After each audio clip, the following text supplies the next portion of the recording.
With the end of the first cycle of the corporate sin of the people of the nation of Israel, about 150 years had passed since the departing from Egypt with Moses.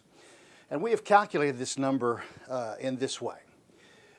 Moses led the people for 40 years, so we've got 40. Joshua led the people for 50 years, so we got 50, so now we got 90. 90 years had passed. Then after the death of Joshua, the first cycle of sin began of the worship of Canaanite gods and of graven images on the Canaanite high places that should have been torn down. Now once the false gods, worship of the false gods was in full swing, the Lord allowed Cushan-Rishathaim of Aram to control Israel for 8 years. So at the end of the 8 years, the Lord raised Othniel to defeat Cushan and regain control of Israel and tamp down the Canaanite worship among the people in the Promised Land.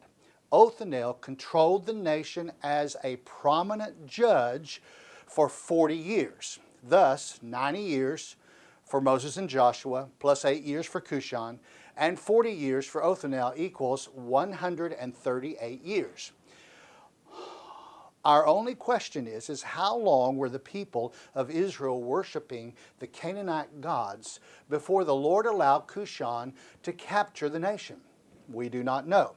However, knowing that all the elders and leaders who served with Joshua and who had seen the mighty works of the Lord had to die before the people began the first cycle of sin, it is probably safe for us to say that between 10 and 12 years had to pass by.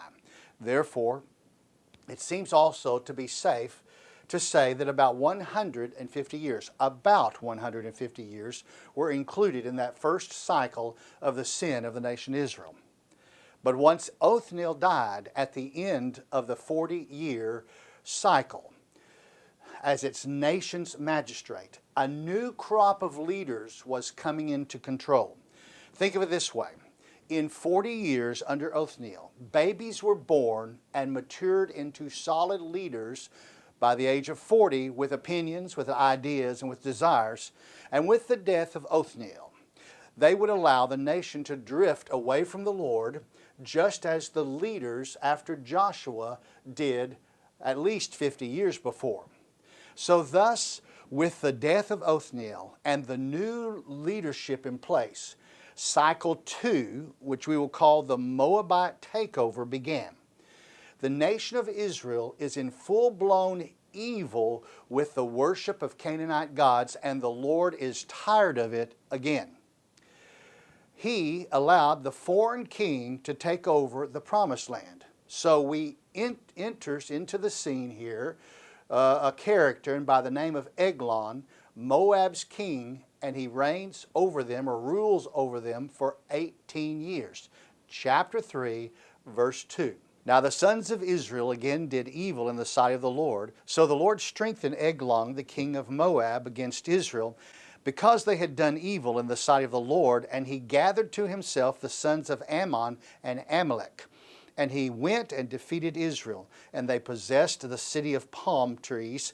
The sons of Israel served Eglon, the king of Moab, 18 years. So how long did the Lord allow the people of the Promised Land to sin against him before he did something? We do not know. What we do know is this. The Lord allowed a cousin king of the Israelites to take control of them. His name was Eglon. He was the king of Moab. And we must remember that Moab was the son of Lot, the nephew of Abraham. Therefore, Moab was a distant cousin of the Israelites. When the Israelites came through the Moab territory under the leadership of Moses, Moab was not harmed by the Israelites because of this relationship. Now, but that was about 100 years before, and much had happened in that 100 years between the cousins. Eglon did not capture the Promised Land by himself. He enlisted the help of the Ammonites, the Ammonite people. Now, Ammon was the second son of Lot, the nephew of Abraham. Therefore, the Ammonite people were close relatives of the Moabites. And because the Ammonites and the Moabites were basically cousins from two brothers, who were also cousins of the Israelites, when Moses led Israel up that east side of the Jordan River and camped across from Jericho in Moab's land, he defeated the Amorites, not Ammonites, but Amorites. He did not harm these Ammonites or take their land because, like the Moabites, they too were distant cousins.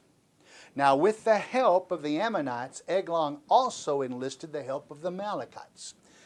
As much as we have spoken about the Amalekites in Israel's story, indeed, we remember who they are. But just to be sure, let us take a moment just to do a little review. It was the Amalekites who followed the Israelites right into the Mount Sinai area as they were arriving there for the first time. And there at Rephidim, the place of the split rock where the water came out, they attacked Israel. Moses sent Joshua with an army to defeat them. And as long as Moses held up his arms, Israel prevailed. But when Moses dropped his arms, the Amalekites prevailed.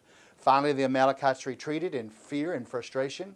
And it was also the Amalekites, by the way, whom Israel had to face in battle shortly after those 12 spies came back to Kadesh Barnea from searching out the Promised Land with all the milk and the honey and the grapes and all of that.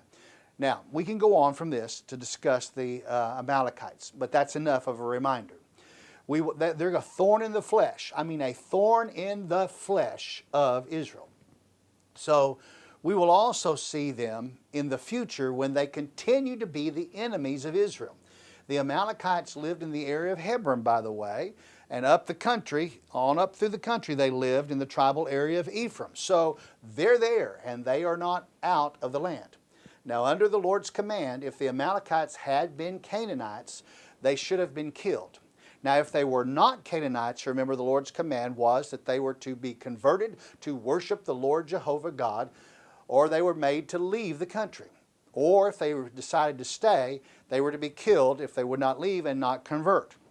We do not know the origin of the Amalekites for sure, but they were not direct relatives of Israel. So they came down through the Canaan line somehow, but we do not know how.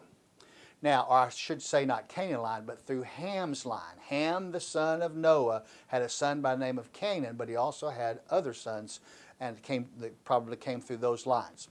Eglon, with the help of the Ammonites and the help of the Amalekites, defeated the armies of Israel and set his palace of power in the city of palm trees, as the text tells us. Now, we've already discovered in our lesson so far that the city of palms, we discovered it in the book of Judges, the city of palms was Jericho. And Jericho had laid in ruins for almost 100 years. The city had not been rebuilt. Therefore, he had to have established a village near the ruins of Jericho, because those ruins of Jericho are not going to be rebuilt until later on. Now, from the new village near Jericho, Eglon ruled over Israel for 18 years. Later in this lesson, we will be given information that will almost assuredly identify the village of Eglon being established on that old campground of the nation of Israel, for which they called it in the Hebrew Gilgal, and it was just a plot of land on the east side of the wall of Jericho. So at the end of the 18 years under Eglon's control, the Lord finally raised a judge. Enter the judge, Ehud. He's Israel's judge for 80 years, verse 15a. But when the sons of Israel cried to the Lord raised up a deliverer for them, Ehud, the son of Gera, the Benjamite, a left-handed man. In the first cycle of Israel's sin, it took only 8 years for the people to cry out to the Lord for help. What happened in this second cycle? Why did it take 18 years? Well, we're not told. But the critical point I want to make in this passage is the same point I made in that first cycle of sin. The Lord will not take and make an action while sin is in action until the sinner gets sick of the sin and calls upon the name of the Lord for help. He is always ready to help, but He will wait patiently until His creation is ready to be helped. But when the sons of Israel cried out to the Lord stepped right in to help. What did He do? He did the same thing He did in the very first cycle. The Lord raised up a deliverer for them. So in this case, the man's name was Ehud, the son of Gera, of the tribe of Benjamin, a left-handed man. Now, we do not want to miss the importance of the background found in this part of the verse. First, Ehud was the son of Gera. Now, several hundred years later, during the life of King David, Shimei will also be identified as a Benjamite, the son of Gera. Now, in Chronicles 8:3, we learn that Jacob's son Benjamin had a son named Bela, who had a son named Gera. So Gera was evidently a common name among the men of the tribe of Benjamin. Now, this Gera was the father of Ehud. Second, Ehud was of the tribe of Benjamin. In the first cycle of sin, I want you to remember, the Lord raised up a judge from way down south in the promised land to defeat the opposer or the oppressor way up in the far northern portion of the promised land. But in this second cycle of sin, the Lord chose a man closer to the oppressor. The destroyer's city was over in Jericho, the city of palms, the palm trees, and He chose a man who lived in the tribal area of Benjamin. By the way, the city of palms, Jericho, is in the tribal area of Benjamin. So the Lord selected a home tribal area judge to remedy this problem. Third, Ehud was left-handed. This entry is the first time we have heard about a left-handed Benjamite, but it will not be the last.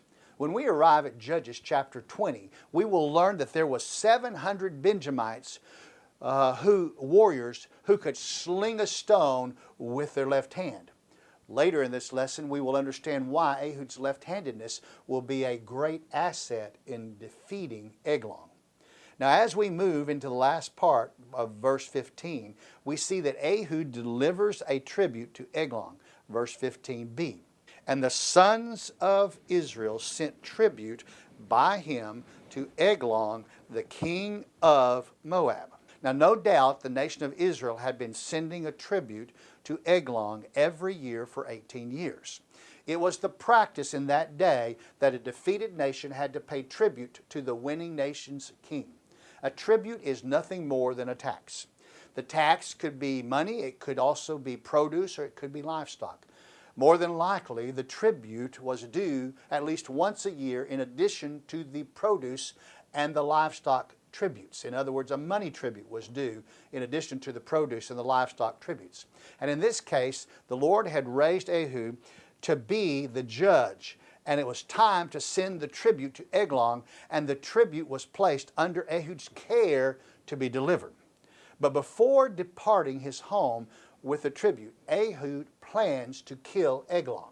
The scripture speaks of the dagger hidden in verse number 16.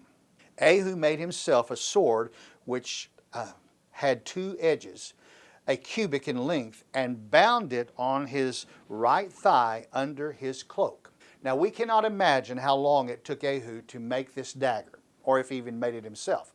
The text calls it a sword, but was only a cubit long. That's 18 inches long. It's not long enough to be called a sword, but the perfect length for a dagger is about 18 inches. Now, this dagger did not have to be made out of metal. It could have been made or carved out of wood, and it would have done just as good a job, as we will see as we move on down into what was done with this dagger. So we do not know the composition of this dagger, but we do know that he made this dagger. Nevertheless, the purpose Ehud had for it, it had to have a sharp point, and as the text says, it had two sharp edges like a double-edged knife.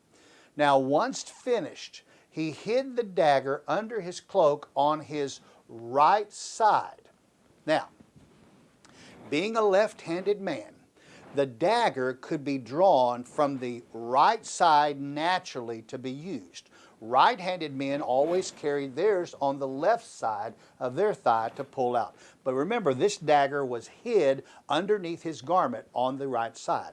Most men were right-handed, and a sword or a dagger on the left side of a man would seem very natural to look at. And for a left-handed man to have a hidden dagger on his right side, little worry would be presented for a man who is coming to present a tribute to the king without the security guards around that king having concerns. Ehud would look like he was an unarmed man because the dagger was hidden.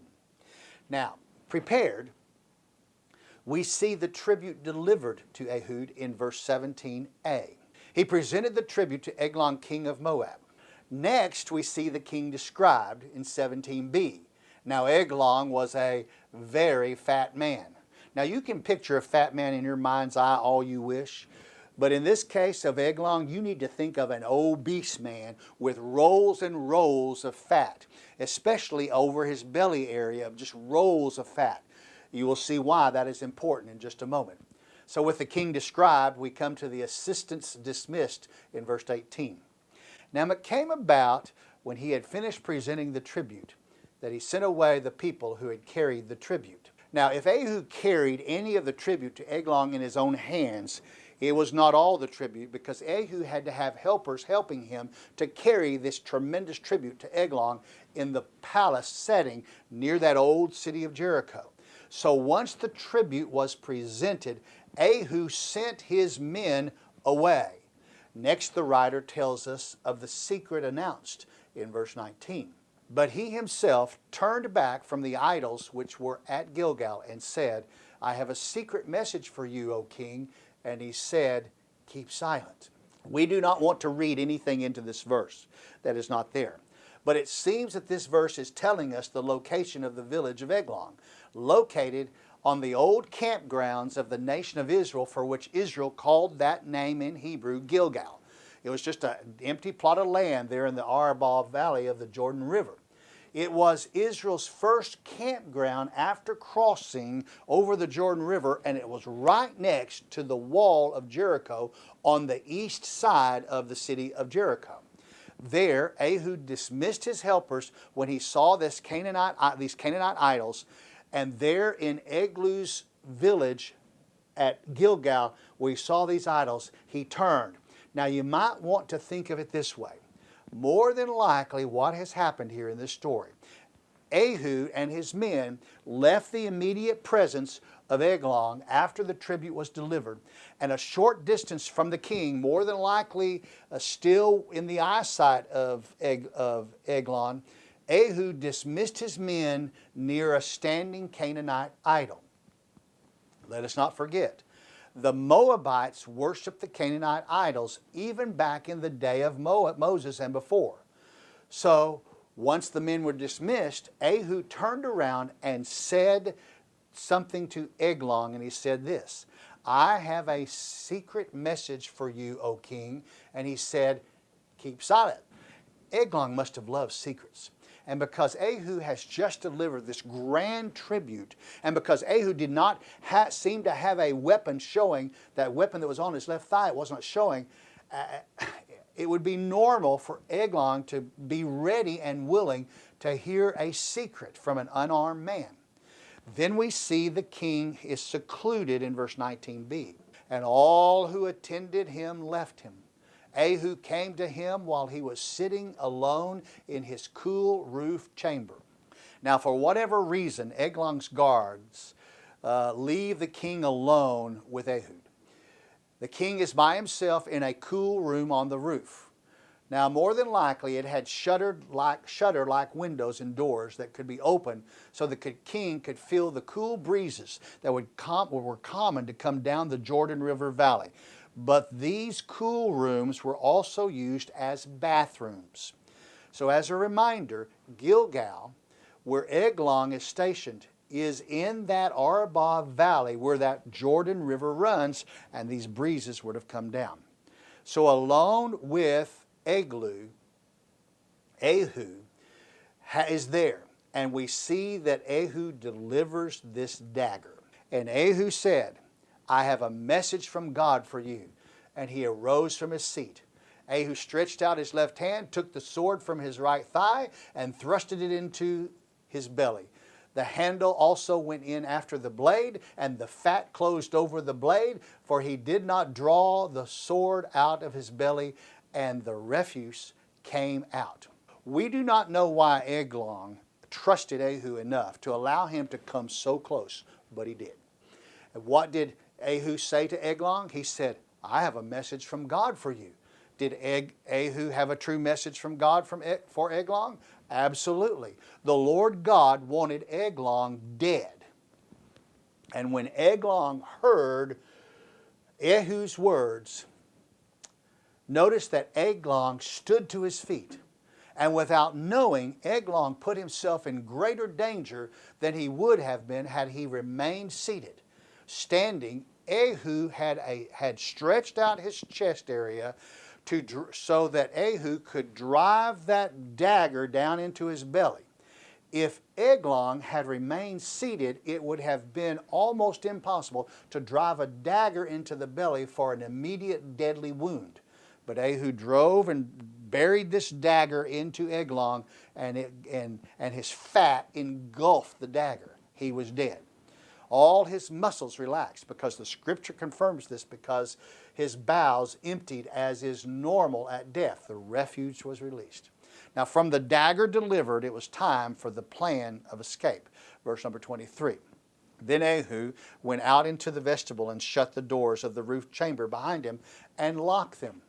So after killing Eglon, Ehud just simply walked out through the vestibule and shut and locked the doors behind him, and he left Eglon alone, dead. After a while, the servants became concerned, and the writer presents the servants' thoughts in verse 24. When he had gone out, his servants came and looked, and behold, the doors of the roof chamber were locked. And they said, he is only relieving himself in the cool room. So Eglon's servants dismissed the locked doors, thinking that Eglon was simply using the bathroom in the cool room. What did the servants do? The servants paused before going in the unlocked doors. In verse 25a it says, they waited until they became anxious. But behold, he did not open the doors of the roof chamber. But after a while, the servants became worried, and we now come to the servants' discovery in verse 25b. Therefore, they took the key and opened them, and behold, their master had fallen to the floor dead. Just because Eglon is dead, it does not mean that the Moabite rule over Israel is over. In the 18 years after Eglon was in the promised land, the Moabites had entrenched themselves in the land and would not leave easily. They were living in permanent structures, not in tents. Eglon's up on top of the roof. You don't get on top of the roof of a tent. So they're in permanent structures, not tents. And it would take a battle to run these people out. Ehud had to escape to a safe place. We find that in verse 26. Now Ehud escaped while they were delaying and passed by the idols and escaped to Syria. Well, evidently, during this second cycle of sin, the Israelites had allowed the building of idols throughout the land. And Ehud passed by these idols on his way to Syria. And Syria means woody. And it's a reference to a woody location on Mount Ephraim at the border of the land of Benjamin and Judah. Now, it was only a very short distance from Jericho and Gilgal. So at Syria, Ehud blew the trumpet in his home, and the home of the warriors of Israel. Verse 27, it came about when he had arrived that he blew the trumpet in the hill country of Ephraim, and the sons of Israel went down with him from the hill country, and he was in front of them. Ehud was not disappointed. The army of Israel came to fight with him. Ehud led the army back to Jericho, Gilgal, and the camp of that dead king. So Ehud instructed the warriors here in verse 28a. He said to them, pursue them, for the Lord has given your enemies, the Moabites, into your hands. This must have been a fast turnaround for Ehud and his warriors. The reason comes next. We now see the success of the warriors of Israel in verse 28a. So they went down after him and seized the fords of the Jordan opposite Moab, and did not allow anyone to cross. They struck down that time about 10,000 Moabites, all robust and valiant men, and no one escaped. So Moab was subdued that day under the hand of Israel. Once it was discovered that Eglon was dead, the men of Moab and their families were probably gathering their things with the intention of heading back across the Jordan River to go back to the tribal area of Moab. The Israelites' warriors did not let that happen. Ehud and his warriors killed more than 10,000 mighty Moabite warriors and ousted the Moabites from the promised land that day. With the ousting of Moab, Ehud rules as judge over Israel for 80 years, verse 30b. And the land was undisturbed for 80 years. Surely Ehud was at least 20 years of age when he led that charge against Eglon and the Moabites. If he ruled 80 years, that means he had to have been over 100 years of age at this death.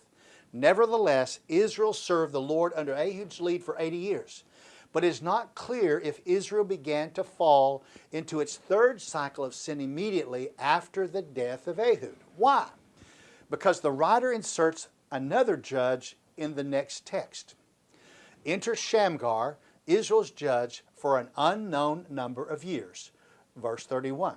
And after him came Shamgar, the son of Anath, who struck down 600 Philistines with an ox goad, and he also saved Israel. Our time is up. So we'll pick up with Shamgar the next time we come together, and I will tell you all about him in our next lesson.